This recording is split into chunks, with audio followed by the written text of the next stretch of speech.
ಬೆಂಗಳೂರಿನಲ್ಲಿ ಸುರಿದ ಮಳೆಗೆ ಫಾಲ್ಸ್ ಆಗಿದೆ flyover. Electronic city elevated flyover ಇದು.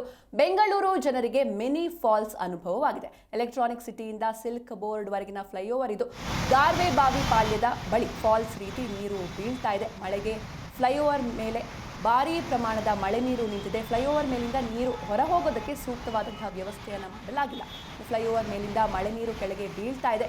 ಬಿಇಟಿಪಿಎಲ್ ಅಧಿಕಾರಿಗಳ ನಿರ್ಲಕ್ಷ್ಯಕ್ಕೆ ಫಾಲ್ಸ್ ಆಗಿದೆ ಎಲೆಕ್ಟ್ರಾನಿಕ್ ಸಿಟಿ ಫ್ಲೈಓವರ್. ನೀವು ಕೂಡ ನೋಡ್ತಾ ಇದ್ದೀರಾ ದೃಶ್ಯಗಳಲ್ಲಿ. ನಿನ್ನೆ ಸಂಜೆ ಬೆಂಗಳೂರಿನಲ್ಲಿ ಸಾಕಷ್ಟು ಮಳೆಯಾಯಿತು. ಈ ಮಳೆಗೆ ಫ್ಲೈಓವರ್ ಫಾಲ್ಸ್ ಆಗಿ ಕನ್ವರ್ಟ್ ಆಗಿದೆ. ಎಲೆಕ್ಟ್ರಾನಿಕ್ ಸಿಟಿ ಎಲಿವೇಟೆಡ್ ಫ್ಲೈಓವರ್ ಇದು. ಬೆಂಗಳೂರು ಜನರಿಗೆ ಮಿನಿ ಫಾಲ್ಸ್ ಅನುಭವವಾಗಿದೆ. ಎಲೆಕ್ಟ್ರಾನಿಕ್ ಸಿಟಿಯಿಂದ ಸಿಲ್ಕ್ ಬೋರ್ಡ್ ವರೆಗಿನ ಫ್ಲೈಓವರ್ ಇದು. ಗಾರ್ವೆ ಬಾವಿ ಪಾಳ್ಯದ ಬಳಿ ಫಾಲ್ಸ್ ರೀತಿ ಬೀಳ್ತಾ ಇದೆ ನೀರು. ಅಂದರೆ ಅಧಿಕಾರಿಗಳು ಯಾವ ರೀತಿ ಒಂದು ಫ್ಲೈಓವರ್ನ ಕನ್ಸ್ಟ್ರಕ್ಟ್ ಮಾಡಿದ್ದಾರೆ ಅನ್ನೋದಕ್ಕೆ ಇದೇ ಒಂದು ಸ್ಪಷ್ಟ ಉದಾಹರಣೆ. ಯಾಕಂದರೆ ಇಲ್ಲಿ ಮಳೆ ಬಂದಾಗ ಮಳೆ ನೀರು ಹೋಗೋದಕ್ಕೆ ಸೂಕ್ತವಾದಂತಹ ವ್ಯವಸ್ಥೆ ಇಲ್ಲ. ಹೀಗಾಗಿ ಫ್ಲೈಓವರ್ ಮೇಲಿಂದ ಮಳೆ ನೀರು ಬೀಳ್ತಾ ಇದೆ.